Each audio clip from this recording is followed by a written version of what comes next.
Here's Nancy. Here's the clip. And even until now, they have ignored the science. They called it a hoax. By miracle, it would go away. I'm a deeply religious person. I believe in miracles, and I believe the miracle of science will help us. Miracle of science. Magically, it would go away. It was a hoax. No, they are the hoax. And so, the virus has picked up steam. And like a freight train, is coming down the tracks. Listen to and the metaphors. Like a convoy, going as slow as the slowest ship. The ships. Oh, boy. Are going so slowly that she paused? Couldn't figure out what she was trying to say? At that rate, they'll never overtake the virus. We cannot let that stand. So she goes from train to truck convoy to what was the last one? Ships. Ships. She forgot her metaphor. From the by beginning. land, by sea, and by air. We will make this stimulus get passed. Oh, my God. That's good, man. That's really good. Geez. So that's good old Nancy Pelosi using multiple metaphors during her press conference about why she wants to mandate more free money. And we're not even going to go over the bill because it's such a Christmas tree, other than to say to really, you, the it's one not thing necessary. that you should know that's in there that's absurd is, I mean, really, they're just pushing for a big state bailout. And It's explain where what they that need means. the money. So there's a bunch of states that prior to COVID were already in economic And what dire color straits. are those states? They tend to be blue, Mark. Blue How'd states. you know? So blue states were already in the red at the time. Let's get back to that. There was another metaphor. Blue states were already almost bankrupt Yeah, a by lot the of them, time that this started. We're lucky we were in a good economy because there was not enough revenue to sustain their spending long term. Yes. And they won't get one, but they need a bailout because they won't cut spending or So do then anything COVID starts. COVID starts. Nancy has a stimulus. Revenues fall off a cliff. We do the first they're round still of stimulus, spending. and they're still spending, but they're just like in absolute chaotic, I mean, they're going to have to slash public services. They're going to have to slash, state employees.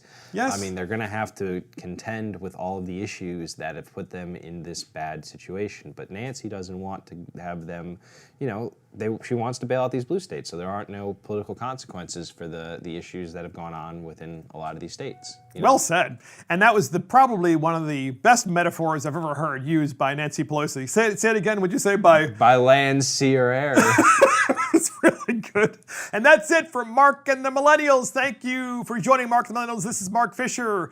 Thank you to Garrick Ross, our millennial, and of course our producer, Adam Couture, our assistant producer, Christopher Hopkins. Check us out on iTunes, Spotify, YouTube, Facebook, Twitter, and our website. See you next time.